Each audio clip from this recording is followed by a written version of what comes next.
La parole est à Monsieur Jean Leonetti. Monsieur le Président, mes chers collègues, ma question s'adresse à Monsieur le Premier ministre. Monsieur le Premier ministre, vous le savez, la force d'un grand pays, c'est de s'exprimer, en particulier à l'étranger et avec ses partenaires européens, d'une seule voix. Vous nous avez invités à avoir un devoir de mémoire et de se souvenir des programmes. Eh bien, on va le faire ensemble. Il me paraît difficile, effectivement, de saluer la finance à la City et de déclarer que la finance est notre ennemi en Paris. Il me paraît difficile aussi de saluer le modèle allemand à Leipzig et puis laisser vos ministres, au contraire, attaquer l'Allemagne en la considérant comme Bismarck ou en dénonçant son égoïsme. Il me paraît difficile aussi de louer les réformes qui ont été mises en place par Schröder, ce chancelier allemand socialiste qui a fait des réformes courageuses et de refuser de les appliquer en France. Il me paraît difficile aussi de s'engager devant la Commission européenne à faire des réformes structurelles, mais s'en offusquer dès qu'on est revenu à Paris et refuser de les mettre en place. Il me paraît difficile de prôner une gouvernance économique européenne, mais en même temps de faire une politique totalement opposée à notre voisin et partenaire l'Allemagne en matière de fiscalité et en matière économique.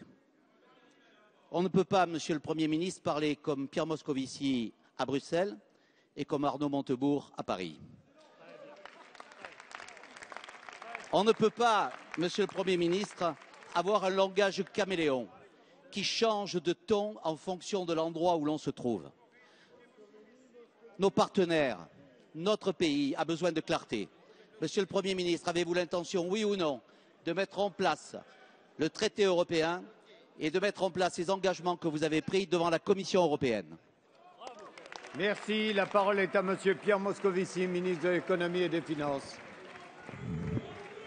Monsieur le député, non seulement nous avons le même langage, mais moi-même je n'ai qu'un langage à Bruxelles et à Paris. C'est le même.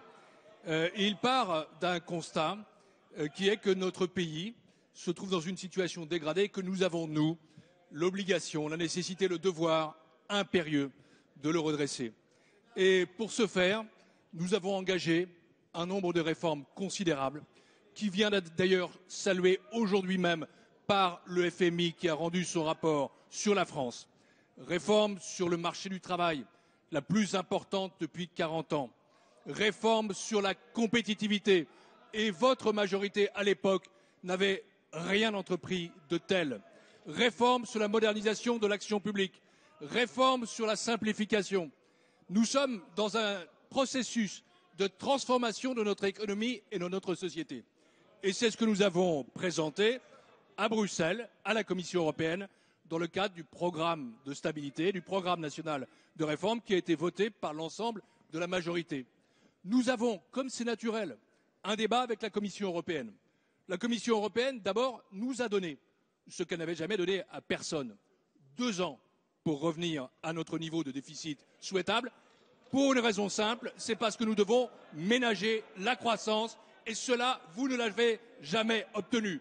Elle nous demande de faire des réformes. Ces réformes, nous les faisons.